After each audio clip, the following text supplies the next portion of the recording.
So yung magandang araw mga parikoy, so meron tayo ditong isang single cylinder engine. So yung pinaka-issue nito mga parikoy is ito ay ginagamit sa bangka, ngunit ito nga ba ay lumubog. So ang nangyari dito mga parikoy, lumubog siya sa tubig, ibig sabihin napasukan ng tubig alat yung ating makina. So ganito ang kanyang naging itsura. So pagkalubog niya mga parikoy, inabot pa ng mahigit magdadalawang araw bago na ito nabaklas. Kung kaya mapapansin yon is nagsisimula ng kumapit dito yung mga kalawang dahil nga sa tubig dagat ay yung pinasok dito. So sa mga ganitong issue mga parikoy is ituturo ko sa inyo kung ano nga ba ang dapat gawin bago natin galawin yung ating makina. So kapag ganitong issue, walang overheating na nangyari, wala namang nabasag sa loob dahil nga nalunod lang. Dating umaandar yung ating makina at ito ay nalunod. So ang gagawin natin mga parikoy, mag-change oil lang tayo dito at titingnan natin yung ating mga liner kung wala bang kumapit na kalawang dito. Kung ayos naman is pwede tayong mag-change oil at magkakaroon tayo mga parikoy ng top overhaul na tinatawag. So dahil pinasok nga mga parikoy ng tubig yung ating liner dito is malamang sa malamang makalipas ang 2 araw is mayroon ng mga contaminants ng tubig na pumasok doon sa ating crankcase. So mangyayari dyan, magkakaroon na ng oil and water contamination. So mawawala na ng bisa mga parikoy yung lubrication element ng ating lubricating oil dahil nga may kasama na siyang tubig. So hindi na puro yung kanyang paglulubricate sa ating mga working metal parts sa loob ng ating makina. So ang gagawin natin, i-change oil natin sa mga parikoy, ngunit linisan muna natin mabuti yung ating liner at saka yung ating crankcase. So kudkurin na rin natin mga parikoy para maiwasan natin yung pagkakalawang dito at i-repaint na. So next na gagawin natin mga parikoy is ituturo ko sa inyo kung paano tanggalin itong maliliit na bagay, yung ating metal lock pin sa ating valve pressure spring. So ang sekretong ito mga parikoy ay ginagawa ng mga pinagbabawal na technique, hindi siya gaanong ka-advisable, ngunit depende pa rin yan sa kursunada ng isang mekaniko. So ito yung nakasanayan namin na gagawin sa maliliit na makina. So okay naman at nagagawa naman ng paraan ng pagtanggal dito mga parikoy na walang kahirap-hirap. At ayan mga parikoy, sa simpleng palo lang is natanggal na dito mga parikoy yung ating lock metal pin at ating valve pressure spring. So ganun lang kadali mga parikoy ang pagtanggal nito sa ating mga metal pin. So sa pagbabalik naman, mas madali mga parikoy, ipatong mo lang din yung ating cylinder head sa isang kahoy at saka ibalik natin mga parikoy yung valve spring retainer at saka yung ating mga metal pin. So pagka naibalik na yung mga metal pin mga parikoy, tutulak mo na siya ng box and wrench at yun na mga parikoy, at automatic na yung bababa yan dahil na rin sa gravity. So simple lang mga parikoy, intindihin lang natin kung paano gumagalaw yung mga bagay. So kapag tinulak na mga parikoy, automatic babagsak yan pababa at yun na nga, lulugar na yan mga parikoy dahil nga may groove naman yan na kinakapitan ng ating mga metal pin.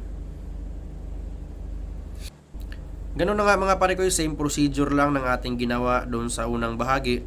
Kaunting palo lang mga parikoy, mapapansin mo naman kung ito ay natanggal na dahil nagagalaw na dito yung ating mga pressure return spring.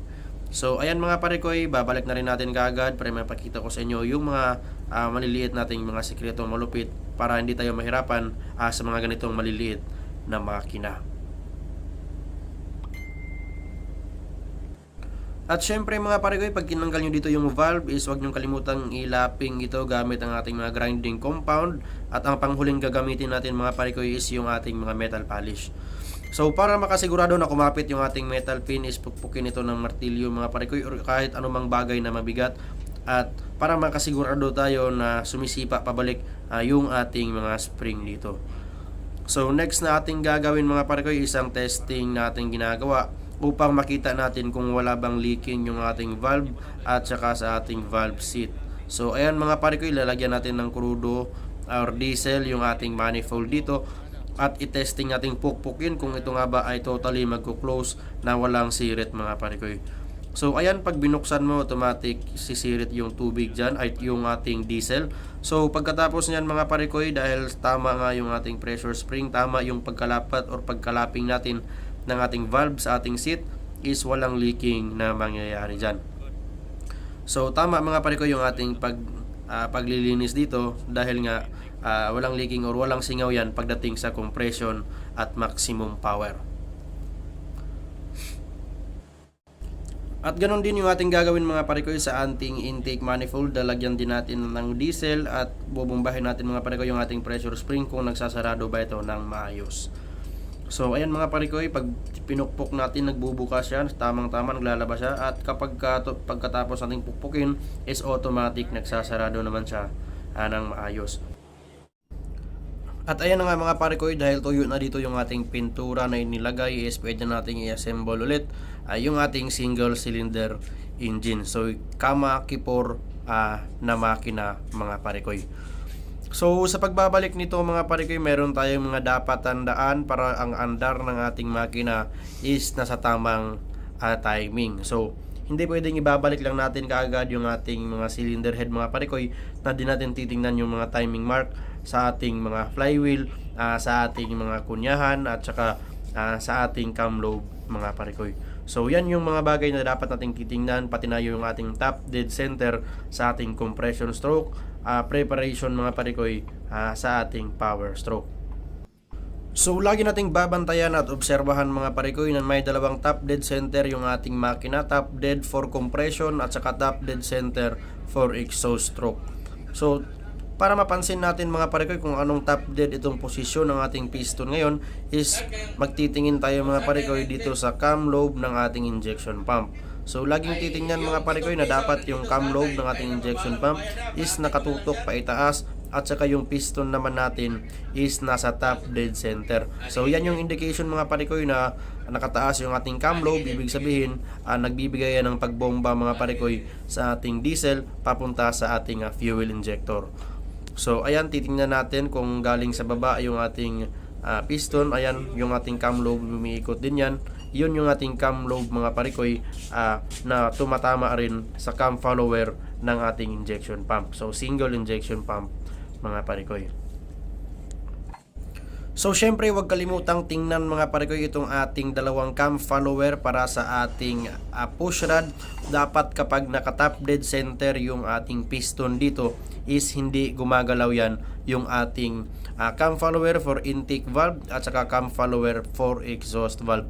So dahil yan mga parikoy, para makuha natin yung totally closed na mga barbula para sa ating maximum compression at maximum power. So pag nakuha niyo yan mga parikoy, nakataas yung ating cam lobe ng ating injection pump, hindi gumagalaw yung ating dalawang cam follower sa push rod at naka-top dead center.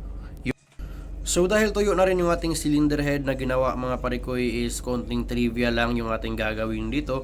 So kapag may nakita kayong dalawang at isang single cylinder engine mga parikoy at 2 valve, so isang malaki at saka isang maliit, so laging lumalabas sa isip natin mga parikoy na yung malaking valve is automatic intake valve yan, at yung maliit naman is automatic exhaust valve. So bakit nga ba malaking valve yung intake mga parikoy? Para makuha niya yung maximum na paghigop ng hangin, dahil nga mabigat yung hangin na hinihigop nito, atmospheric air. So dahil maliit naman yung ating exhaust valve, dahil nga sunog na yung hangin ilalabas dito mga parikoy, so kapag kataas ng piston is automatic ang gaan niyang itulak palabas sa ating kahit na maliit na exhaust valve. So ngayon mga parikoy, isisimulan natin ibalik yung ating buong makina na single cylinder engine. So yung ating unang babalik yung ating cylinder head gasket, so may guide yan mga parikoy, at saka yung ating rubber gasket naman para hindi mag-leak dito yung langis na lubrication sa ating mga rocker arm. So next nyan, ibabagsak na natin mga parikoy yung ating mga push rod, kung saan yung mga push rod natin is nakapatong yan doon sa kanyang mga cam follower. So yan lang lahat sa ilalim mga parikoy, at pwede na nating ibalik dito or ikabit na natin yung ating cylinder head. So sa pagbabalik ng cylinder head mga parikoy, itatama mo lang dito yung ating push rod sa kanyang rocker arm, sa kanyang adjusting screw. So napakadali lang mga parikoy, pag naitama mo yan is pwede na nating ibalik dito yung ating mga stud bolt. So syempre huwag kalimutang luwagan muna natin mga parikoy yung ating adjusting screw sa ating rocker arm, para paghigpit natin sa ating mga stud bolt is hindi tutukod yung ating mga push rod mga parikoy. So once natapos nating higpitan yung ating mga stud bolt dito, is pwede na natin kukunan ng clearance na 0.10 mm na tappet clearance sa ating valve at saka sa ating rocker arm. So same procedure mga pare ko yung ating ginagawa sa ating mga nakaraang video. Ganito lang adjusting screw at saka yung ating lock nut para ma-maintain natin yung tamang clearance na ating kinuha. So same lang mga pare ko, intake valve at saka exhaust valve 0.10 mm yung ating binibigay dito. So susunod na gagawin mga pare ko is mag-bleed out na tayo ng ating mga fuel line papunta sa ating fuel injector. So huwag kalimutang ibalik yung ating tangke at saka ikabit natin mga pare ko yung kanyang hose papasok sa ating fuel injection pump. So syempre may laman yung ating tangke at bubuksan na natin yung tangke mga pare ko, papasok sa ating fuel injection pump para makahigop siya ng diesel oil papunta sa ating fuel injector. So kakabit nyo dito mga pare ko yung holder ng ating tangke at saka cylinder head cover para mapasimulan nating paikutin mga pare ko yung ating makina para makapag-start ng pagbomba dito yung ating mga injector. So huwag kalimutang lagyan muna ng lubrication mga pare ko yung ating makina para pag-ikot natin hindi magkakaroon ng gas-gas sa ating mga metal parts. So tuloy-tuloy lang sa pagbomba mga pare ko ng ating injection pump hanggang sa mapansin natin na may lumalabas ng automation or atomized na diesel sa nozzle tip ng ating mga fuel injector.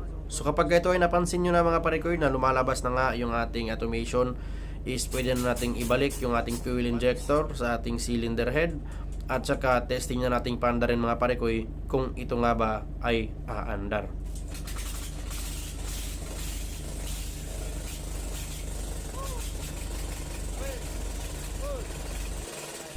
So ayan na nga mga pare ko, naandar na dito yung ating single cylinder engine. Mapapansin nyo na naglalabas siya ng medyo bluish na smoke.